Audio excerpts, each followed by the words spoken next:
Nkuko mubireba rero ndacyari kumwe na mwarimu Sagamba Julius.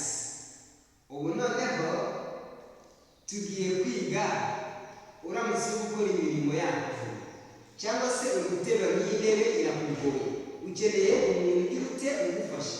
Ese ni gute wavuga ngo mfasha? Cyangwa se wahuye n'abantu ni abanyamahanga kandi ukeneye ko bagufasha, wahuye n'ikibazo ushaka kuvuga ngo mumfashe cyangwa se kuvuga ngo mfasha. Ese uzavuga ngo iki? Niba uvuga Igiswahili akabaza Icyongereza nuvuga ngo mfashe ntabwo azakumva. Waguye ahantu ukeneye ko umuntu yagufasha kandi uzavuga ngo iki? Mu Cyongereza tuzavuga ngo iki? Tuzavuga ngo help me, help me, help. Ijambo help bivuze gufasha. Help. Ijambo help me ni ngewe, help me fasha. Baryandika gutya, help ni ha na e na ra na ba.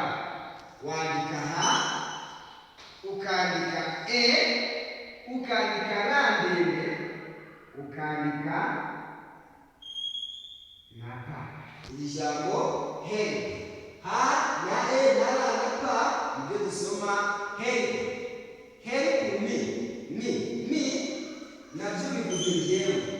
Abambere twabonye ayi ivuga ngewe, n'iyi mi iravuga ngewe.